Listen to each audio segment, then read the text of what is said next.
So now we're going to go through the interaction one final time. Now we're going to look at the verbal channel of communication. Why I said what I said, how I interpreted what she said, that kind of stuff. Specifically, everything that's in the words. And we're going to go into crazy detail on these words, why I said things, etc., so that you can hopefully implement the same. Now, one little word of caution. I don't want you to try and implement the same verbal style as I do, or try and be super witty or super educated or whatever, but I do want you to understand the function of what I'm doing verbally so that you can use your own words to serve similar functions. I'm sorry, that might have been the most adorable expression I've ever seen in my entire life. What? The look of consternation and politeness on your face a second, it's just I don't even know. Two quick things verbally. First off, I opened with what we call a mini cold read. Basically what I'm doing is I'm making a statement about her. The reason why this is important is it makes it relevant to her. It makes whatever the dialogue is not some nebulous concept, but it immediately draws her attention because people focus very much on what is about them. Specifically, if something's about them and sort of invasive a little bit, it's either of value to them, they're either it's providing insight or information for them about themselves, or it's a threat, as in they feel like they may be being judged, or there may be social stigma, or there's something potentially at risk. So it's meant to immediately get someone's attention. So that's the first thing I want to mention. The second thing is far more subtle, which is I said something, she didn't hear me, and she said what? Now, most people would repeat back the exact thing they just said. That's not a good idea in general, okay? It's something that so many guys do wrong. If you say something, the girl says what, and you repeat it back, number one, it seems try hard. Number two, she's probably already heard most of it, so it's going to sound kind of boring. Number three, when a girl says what, sometimes it's because she didn't hear you. Sometimes it's because something in what you just said struck her in a weird way or kind of put her off somehow, and that's why she said what. So if she says what, you probably want to think to yourself very briefly, very quickly, what about what I said could have set her off, what could have been offensive in it, what could have triggered a negative response in it. And you should probably say something similar, but maybe tone it down or avoid the thing that could have had that negative response, or avoid the thing that was maybe risky in it. Because a lot of guys, they'll say something that's offensive and the girl says what, or says what, and then if they just rephrase it in a different way, they just go on with the interaction, no problem. But if they said something the girl had an objection to, she said what, and then you said the same thing again, you're going to hit that objection head on, and you're going to derail the set to a very large degree, all right? So you do not want to exactly repeat what you said before when she says what. It's a very subtle thing, but it's one of those things that it can just derail sets in the dumbest ways, so just avoid it. I'm sorry. Can I put back this? I'm sorry, I didn't introduce myself. I'm sorry. Yeah, nice to meet you. Yes. You are very bubbly. Two very tiny things here. One is, I'm sorry I didn't introduce myself, right? Not, hi, I'm Todd. I'm sorry I didn't introduce myself. As in, it would be assumed that she wants to get to know me, and I've been impolite not to have done her that courtesy in that service, right? Automatically from the start, I'm taking this frame that me giving my name is this privilege, it's this good thing that I was so rude not to bestow upon her. It's a subtle little framing thing, but it does make a difference. Second thing to notice is, so I started the set with the mini cold read, and then I had to change my direction, and so it kind of got thrown out the window a little bit. So now once we're in a positive frame of mind, and once I have her attention, I'm going to do essentially the same thing again. I'm going to hit up another mini cold read, and the idea here is, again, I'm trying to make it relevant to her. I'm trying to get her reacting to me, right? So basically, I tried it once. It didn't work. It did not work. She just really didn't hear it. And so then I didn't repeat it, I didn't force it, but then when I got another opportunity, I tried the same thing again. Had it blatantly not worked, I wouldn't have tried the same thing again, but because she just didn't hear it, I just tried to just progress the set the same way that I had before. What? You're very bubbly and happy, I love it. Am I? That's not what I've ever gotten before, but I'll take your word for it. Well, maybe it's just my influence. Okay, probably. Maybe just, you saw me and you got really, really happy and... Yeah, exactly. It's good, I'm flattered. I'm a little concerned, I'm not sure, it's a little too much too fast. I'm a very shy boy. But, so you're a shy boy? This is weird. Girl. So on a certain level, this is just basic frame control. You've probably seen this before. The one subtle thing I want to point out verbally here is that when I sort of go off on tangents, or when I say a lot of things that are frames I wish were true or frames I would like to put into the interaction, you'll notice that the speed at which I speak actually speeds up. Now, this isn't something that I am consciously implementing. This is something I just learned over time through trial and error. But what happens is, by talking fast as I'm trying to insert all these different frames into the conversation, it means that I won't be interrupted, and it means that she's kind of being hit by these frames at a very rapid rate. And so she can't react to all of them. When I'm trying to have a more mellow conversation, when I'm trying to be more relaxed, I'm trying to build comfort, my verbal pacing will actually slow down. So this is another channel that you have to communicate, is the speed at which you're talking. And there are times when it's actually very useful to talk fast. There are times when it's very useful to talk slow, and there are a lot of reasons for both. But just be aware of that communication channel, because it's something people really don't ever talk about in game. Excuse me. Yeah. Yeah? You're a little adorable. Thanks. What is, before we go both find our people, what is your story briefly? What do you mean my story? This lesson should be nothing new, but it's a very, very useful one, which is, you just saw me use the false time constraint, and then I asked her for information, asked her to qualify herself. And that would be something that moves the interaction forward, which is an escalation in a way. That's useful as far as it goes, but what I want to point out here is the general principle, which is this. Generally, when you are escalating, it's a good idea to disqualify and escalate at the same time, because it makes the escalation seem like less of a big deal. Right? So for example, if you say I have to go in a minute, as you give the girl a hug or touch her for the first time or something like that, or if you say even I'm not so sure about you, or I don't like you, or I can't believe you said that, something that's a little negative as you're escalating, it softens the escalation because it seems like the escalation is not so forceful and not so direct. And it also takes attention off of the escalation because the attention is more likely to be on her level of validation than on whatever happened physically. This can be used for verbal escalation, physical escalation, logistical escalation, all of the above. It's a general principle in game, but again, it's a principle that just doesn't get taught very much, which is to de-escalate while you're escalating, kind of, right? So the constraint or the disqualifier is the de-escalation, but then what you're doing within the set is the bigger escalation. You have a big escalation, a small de-escalation, which makes the escalation on net seem smaller. What would surprise me about you, other than, the bubbliness that surprises you about you? I'm new to New York. Okay. How long? A few weeks. Congratulations. Welcome to my city. I appreciate it. Thanks. So what about you? What about me? What's something interesting about you? So I've lived in New York for quite a while, but I travel way too much, and so I'm here and there and here. I just got back I did an 8-city trip, so I'm very excited to be back in my city. Yeah. I don't know, beyond that, I don't know, what do you want? Hopeless romantic, long walks on the beach? I don't know. Just whatever you've got for me, really. Whatever I've got for you? Mm-hmm. You'll take anything I've got, huh? Yeah. Right. Oftentimes, it's useful in set, in talking to a girl, to repeat back to her what she just said. There's a lot of circumstances where this can be very, very powerful. One is if she just said something that can be misinterpreted or could be interpreted as a compliment in some way, just repeat back as though you didn't quite hear it, and it cements the fact in the conversation that it just occurred. So that's one really good thing, is you can call attention to a positive she just gave you, or call attention to something she just said that was risque or that showed that she was attracted to you by repeating it as though you didn't understand.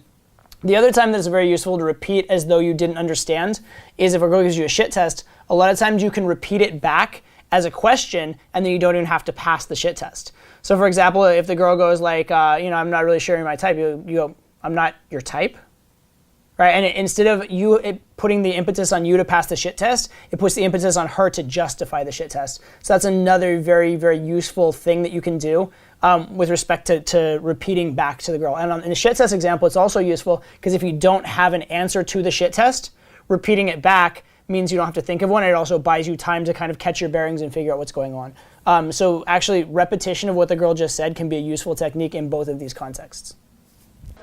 Who are you here with at the moment? Just you or a bunch of friends? So this is a very, very minute detail, kind of nitpicky, but one thing you can do a lot of times in game is instead of just asking a question, ask a question and give a little more information on top of it. It can be useful to take attention off of the question and also to make it easier for her to answer. So for example, here, I could have just said, who are you here with? But that's very maybe she'd view that as like I'm judging her and she'd treat it as a shit test and she'd lock up or be defensive. Or maybe she'd be like, why do you care? And she might feel threatened by it or whatever. But when I say who you're here with is just you or a bunch of friends, it makes it sound a lot more casual. It also makes the answer a lot easier for her because I've indicated what I'm looking for. This kind of technique can also be used to establish a frame. So for example, I can be like, a good question for logistics is, are your friends very protective? But that's a fucking scary sounding question, right?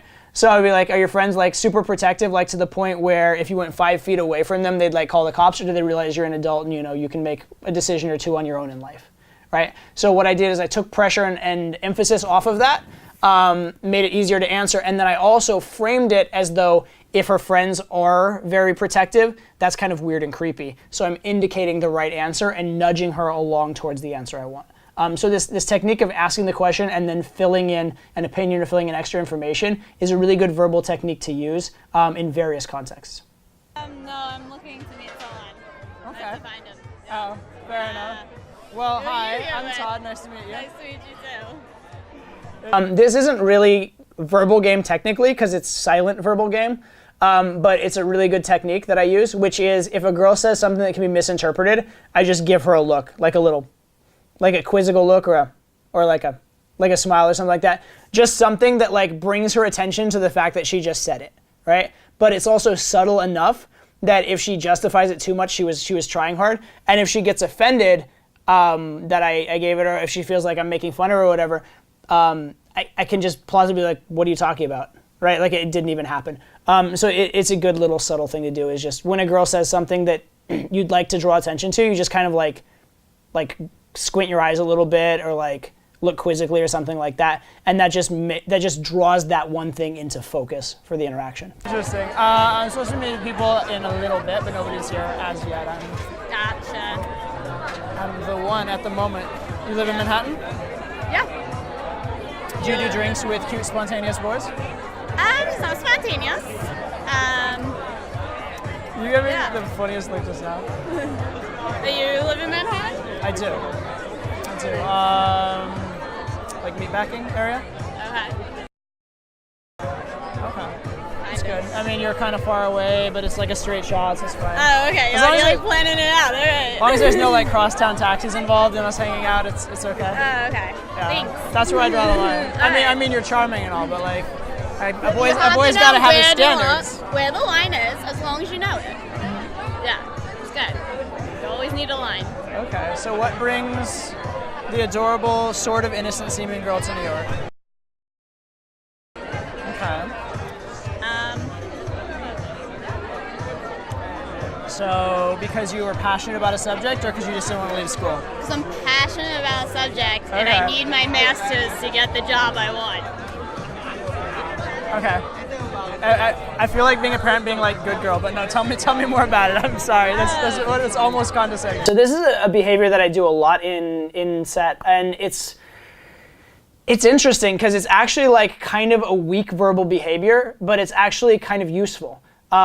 So I say, I feel like doing this, or I'm kind of tempted to do this, instead of just saying it overtly or explicitly stating an opinion, right? And it's a very weak form of expression, like it's very waffly.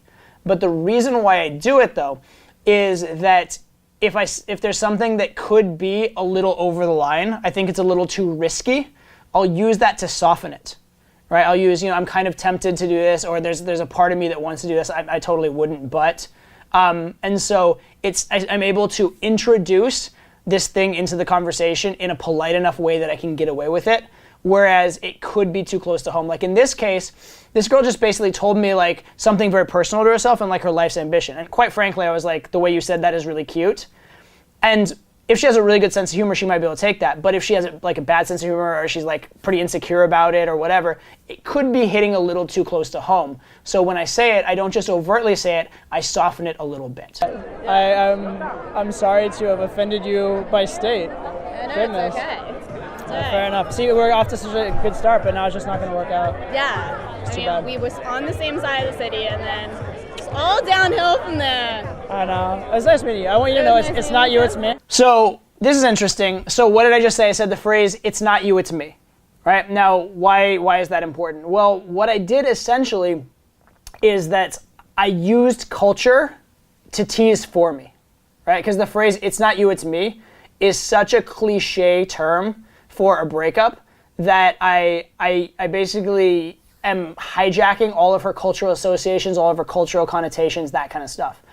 So anytime that there are like catchphrases in culture or things from popular movies that almost everybody's seen that mean something, if you can sort of vaguely refer to them, you get a lot more meaning with a lot fewer words, right? You can be very subtle by implying this thing, and it implies this whole range of emotion, and it'll have a much bigger emotional impact on her. So it can be very, very useful. That said, one thing to be careful of is don't do this with foreigners. Do not do this with people who you don't know their cultural iconography and you don't know what they're going to respond to, because then it's going to go over their head, it's going to confuse them, a lot of the meaning will be lost. But if you happen to know what cultural background someone has and you can use a cultural reference to tease for you, or you can draw on their sort of like some cultural idea or cultural feeling they've had ever since a kid, that can be a very, very powerful thing to be able to have access to, so you can do a lot with a little.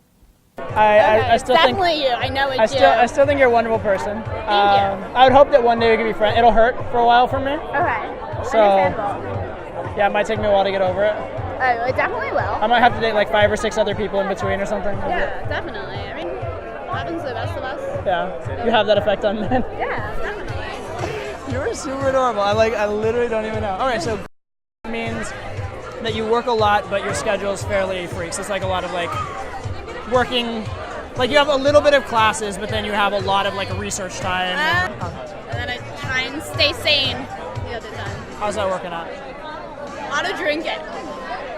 Well, I go out a lot too, so we can, you know. Well, I'll tell you what, we can go out, we can hang out together. Just like we'll keep the Googleable Facebook facts to like a minimum, so that if you become a weird stalker, like you have limited ammo. Good. I'm glad you're acknowledging that you're going to become a weird stalker and that I need to be preventative. So you're. I don't know what to do with you. Probably run away. Maybe. You're witty and at least partially educated though, so that's good. Partially, yeah. You know, you're partway through your education. So this is a huge point I want to make. I said you're partially educated, but notice a couple things about the nature of what I said and the delivery of what I said. Number one, I said it in the middle of this other sentence. It wasn't like I'm like, you're partially educated. Pause in a vacuum like it's a big deal. Okay? It's thrown in the middle of other stuff so that it seems very accidental, it seems very nonchalant, it seems like not a big deal. Whenever you use like a push-pull, teasy, gamey line and you draw a lot of attention to it and make it a big deal, it just drops like a ton of bricks and it just really doesn't work. But if you drop it in nonchalantly in the middle of a sentence like it's no big deal, that can be very useful. Second thing is, teasing or even negging is different than insulting. Okay? You're partially educated. It could technically be taken as an insult, but it's not.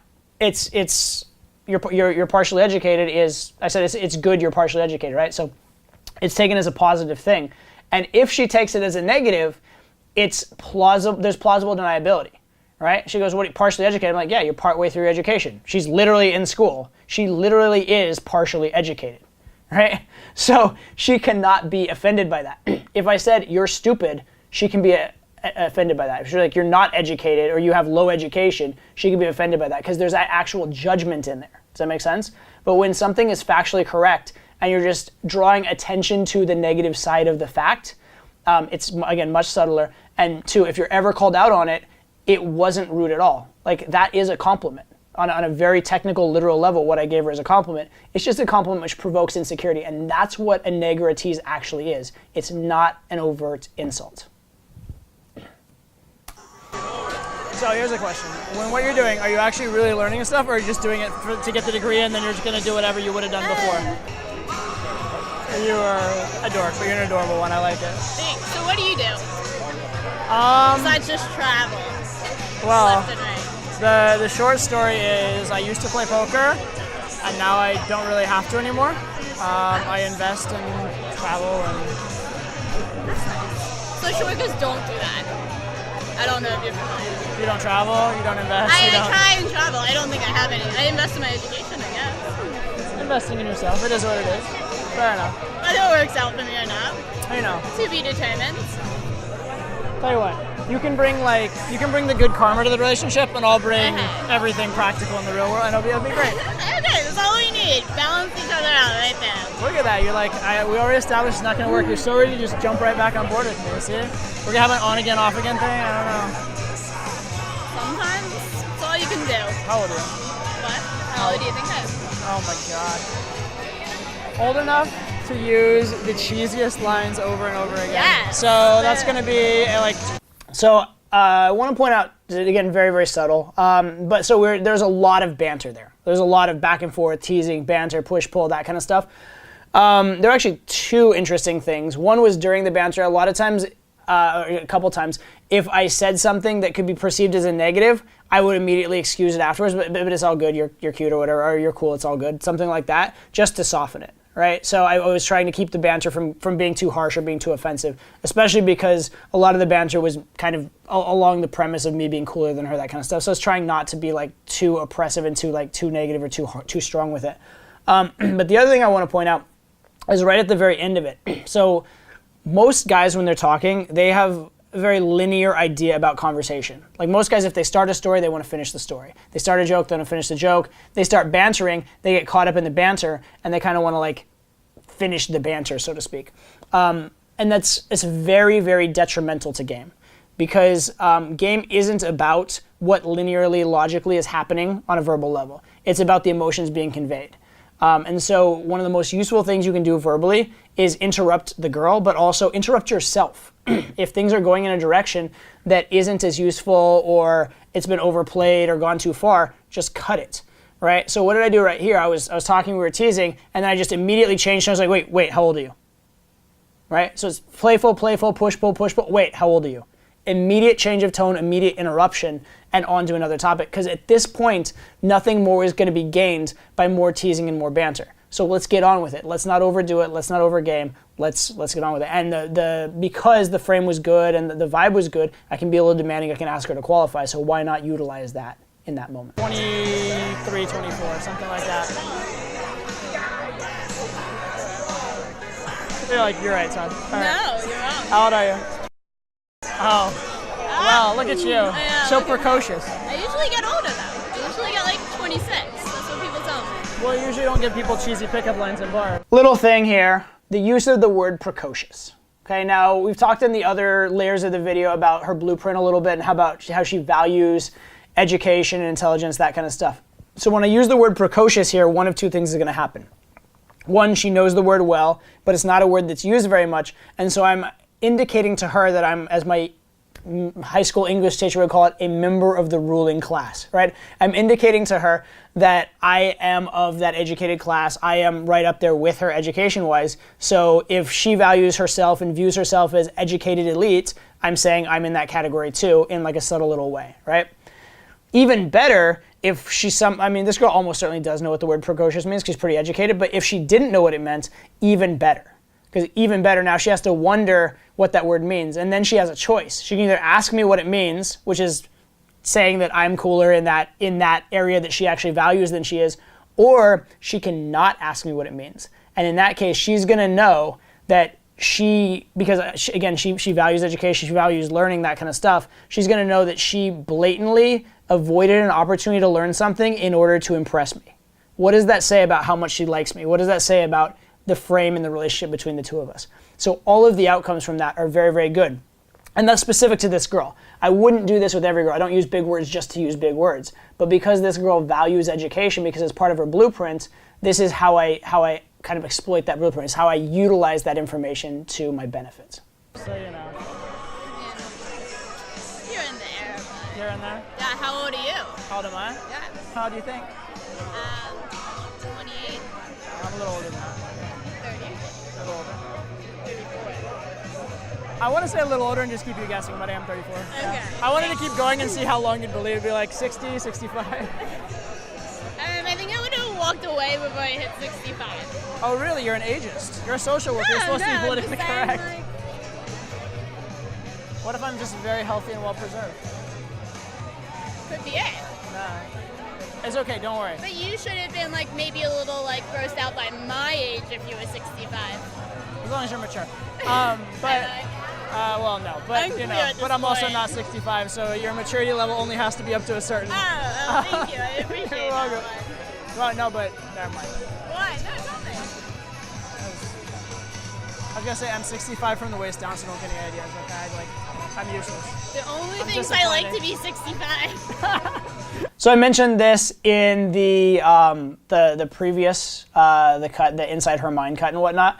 But I want to point this out as a verbal, because they're always talking about the emotional impact it's having on her. Now I just want to point this out as an overt verbal technique. This is a verbal technique known as an open loop. It's very, very, very useful. What you can do is you start something and then, never mind, or you start telling a story and you can tell she's getting into it and then you get distracted and don't tell it or something like that. Works particularly well when it's something related to her because it's relevant and it's something she's going to want to see the end of. But what you're doing here basically is you're setting up a dynamic where instead of just talking at her, you're getting her to ask you to talk, right? And when she asks you to talk, she's investing, she's committing, that's all much better. Also, anything she asks for, if it's positive about you, can't be taken as bragging because she asked for it. It worked out for both of us. Why would you think I wouldn't be about that? Oh, perfect. Yeah. I'll be very sexually undemanding. I'll be quick. You won't feel a thing. And no sex before marriage. Right. I'm a virgin too. Yeah. Mm-hmm. You think I'm joking? You are fucking adorable. I'm surprised by you. Why? Do you know the phrase? Do you know the phrase to grow on someone? Most people do the opposite with me. Oh, you picky. I mean, I think anyone with the ability to be should be, yes? I disagree. You disagree? Totally believe that there's something good about everyone and that... Yeah, but how are you going to get the best if you don't ask for it and strive for it? But how can you not bring out the best in someone else? I do. I bring out the best in people I select as the best. That's not fair. Why is that not fair? Because you're missing out on a lot of people. There's 7 billion or so in the world. I don't have time for all of them. I have to pick and choose. If everyone's but special. But it would be better if it was random selection, not a systematic selection. Really? No. No. Like, if you were hiring for a job, would you want someone that has a certain credential, or would you just want any random person off the street? That's completely different. It's random selection versus discerning selection. Selecting someone to fill a role. By being my friend, you're not fulfilling a role. By being my friends, or anything else, you would be filling a role. You have standards to pick up to. Perfect. That said, to your credit, you're not falling far short of the parameters thus far. So I kind of wish I was. Yeah. Just so you would just so I could feel the wrath of that. The wrath? I wouldn't be wrath. It'd be more ice. It'd be like, nice to meet you, bud. Actually, it'd be very pleasant. It'd be like, you know what? It's been a pleasure meeting. It's been amazing. I do have to. My friends, I think. Yep, that was them buzzing. Okay. Yeah. Yeah. So, but anyway, it's been real. Have a good time in my city, and see you never. Your city. It's your city. Okay. I mentioned this a little bit in the other cut, the inside her mind cut, but one very, very powerful technique is to speak in the hypothetical, right? It would be like this, I would do this, that kind of a thing, because no one can object to a hypothetical, but they can object to an actual, right? But it still brings the same topics to play in the conversation. It's still, in order for them to understand it, they have to go through the same emotional process, et cetera, et cetera. This is very, very useful. Even back as early as 2000, there was this phrase or this technique in game called quotes, and the idea was instead of saying something, you say you overheard someone else saying something, or you say you heard this crazy story, and then that sort of relieves you of the responsibility, but it still introduces the topic or introduces that line of conversation. I'll avoid the meatpacking district from here on out. I mean, unless you want to be friends and hang out. I mean, I'm not meeting your standards. I didn't say you weren't. I said you were. I said, thankfully, you're not falling well short of my standards, so. Thanks. very welcome. I live to meet your standards. That's a little strong. We just met. This is sarcasm right there. Can you? What is that?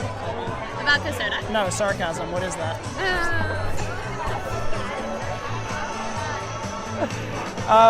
Vodka soda I'm acquainted with. Sarcasm is foreign to me. Actually, it's just water with lime in it. Is it really? You're trying to fool and trick innocent boys to getting drunk so you can take advantage of them while you drink water? No, I brought my roofies for that. Come on.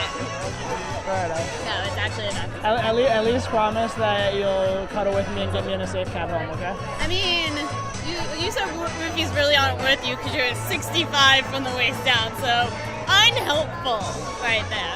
Oh, you can mix roofies. So this is an interesting kind of a thing. It's not a perfect example of it, but it's something worth illustrating. I talked about the cultural iconography of certain things before, how you can tease using cultural iconography. Here, a lot of times you can imply things with the cultural iconography in order to avoid raising red flags. So for example, you can say like cuddle and have breakfast as a euphemism for sex. Does that make sense? And so here, I'm not going to say, you know, we're having a roofies joke. I'm not going to say as long as you don't like fuck me cowgirl or some shit like that, right? Because that's very like, ugh, what the fuck? Like I took it too far. I went like very like coarse with it, right? But instead, if I say, you know, as long as you promise to cuddle and like get me in a cab in the morning or something like that, it implies the thing without saying it. It also implies a different experience, right? It implies that the sex we're going to have, because the sex we're going to have probably won't be roofie sex, but it'll be, you know, sex of some kinds. It will be an experience where there is a cab in the morning and there is like people taking care of each other and stuff, because most likely she's going to be on the flip side of it. She'll be the one that needs the taking care of, or I'll be like handling, making sure she has a pleasant experience in the morning. So if I'm indicating that I expect that from her, it implies the same thing in the reverse. All right. So using these euphemisms, using these cultural iconographies, again, can be very, very useful. And this is another instance of that kind of a usage. Viagra, I suppose. That'd be like a interesting little cocktail. I didn't bring my Viagra, so you would have to supply that. That just complicates everything. And we're back to I bring everything to this relationship. Oh, you bring everything? Everything. I think I bring the looks. Oh, I'm sorry. Kindness? I mean, you are pretty, but like I think that's insulting. Just roll with it. You can bring. You probably are kinder than I, actually. Yeah. I think I'll bring the fun. You bring the fun? All right, I'm gonna warn you right now on this one. You're gonna just roll your eyes after you hear this, but it is something that went through my head and is something I use on a relatively regular basis, one way or another. So right there, I said kinder than I, which, by the way, is correct. Right? Everybody and their mother and their father and their brother says kinder than me. And that's not correct, because the technical phrase is kinder than I am, and you're contracting it to kinder than I. Right? The fact that I know that, don't ask me why I'm that much of a grammar Nazi and I happen to know that. However, it does sound educated, but it also sounds like potentially wrong, where someone might dispute it. And with someone who values education, if she happens to know that kinder than I is right, she's going to be fucking impressed that I know that. If she happens to not know it, and she happens, because she's a little sassy, she happens to dispute it, and she's wrong, then how much is that going to show her up in terms of that? So I'm actually like kind of openly provoking that intellectual debate with her if she wants to go there. Like it may or may not happen, but it is a tiny little detail, etc. Now, do you have to have fucking perfect grammar and even know that that's correct to game? You absolutely don't. Do you have to use that technique? No. Should you use that technique on every girl? Absolutely not. Again, this is related to this particular girl's blueprint, which is that she values education, values being perceived as smart. Okay? So it's just a tiny little, very intricate little booby trap that was in the conversation for her. I almost like, I buzzed through this and wasn't even going to break it down, but I was like, fuck it, you know what? I want to break it down just so you can see the utilization of blueprint aspect of it. Do I recommend copying this in your own interactions? Probably not. But I just want you to understand that blueprint aspect and how I am calibrating and utilizing and how I am thinking a step ahead. You obviously have never met me, Jay. I think we just met, actually. So that's funny. Yeah. you've obviously never met me prior to 5 minutes ago. Why? I don't know. Because I don't know, fun isn't my word to describe it. Adventure would be a better word. Adventure, adventurous. Fun you can determine, I suppose. Fair enough. I'm a little tempted to take you on an adventure, but I don't know you that well. And also you seem... Yeah, I mean, like, I have plans for tonight, but I'm up for it. All right, so this is what's called seeding the poll, right? This is the verbal of seeding the poll. I'm a little tempted to do X, but da-da-da-da-da. I use this format so often. Because instead of saying, hey, let's go get a drink, she can say no to that. If you say, hey, I'm a little tempted to get a drink with you, but da-da-da-da-da. By her response to that, you're going to find out if she would have said yes to let's go get a drink, and then you can just ask her in a minute, or you can follow through with her, whatever. But if the answer would have been no, you're going to find that out as well without hearing no, because you sort of like rejected her first before you even put it out there, right? I call it, like, again, seeding the poll, or I call it a soft close. Extraordinarily useful technique and tactic. Learn it, use it. It will fucking save your life, and it will help you with so many venue changes and so many polls. Yeah, and you're meeting your friends. Eventually, yeah. And I'm firm on not being a flaky person and not contributing to other people being flaky people. For one, my friends would understand. If I told them I met someone cool, they'd be like, all right. What's the matter? That said, we barely met, and let's take it slow on all of that in general before we like get into all that. Yeah. You don't want to be halfway into an adventure with me and then just want to ditch me. That'd just be awkward. I manage. I'm good at extricating. Yeah. Yeah, fair enough. I would join you for a quick drink while we're here if you would like. I know you have a half. I have a zero. I have a lot. Yeah, you lot? should go get a drink. Yeah. Fair enough. So I'm not the only alcoholic. Shall we? You're adorable. So this person you're allegedly meeting, I'm guessing, what, Tinder date? I don't know. Whatever. Worse. Oh I'm God. getting into the details. Oh God, worse. I've met him before. Hung out with him a couple times. Okay. But that's worse? Okay.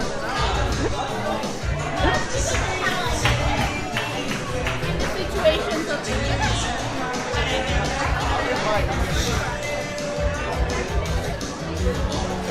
Okay. Well, I love it. You roofied him too? Well, it'll all work out. I've done well so far. We'll be fine. I just like giving you a hard time, that's all. I have said hey. I don't mind it. I can tell. What? Are you like glaring at me intently? Intently perhaps, glaring never. Gazing. Is that Wow. your preferred? That makes it sound so like, I don't know. adjective? Makes it sound so forward of me. Gazing intently. It is a little forward. Really? Would you prefer I were backward? Always like it backward. Read it momentarily. How presently you're expecting your compatriot? I think he's here. Just not going to approach him first. What am What? I gonna do with you? Alright, so here's the deal with me. Just so you know. So, that's adorable.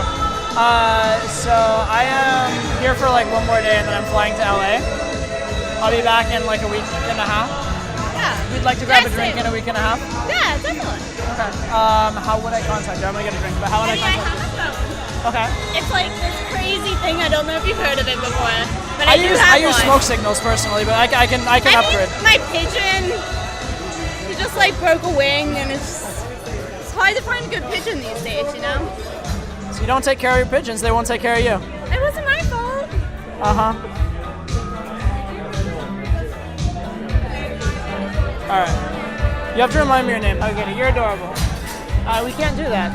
I'm a virgin, remember? Same. I know, right?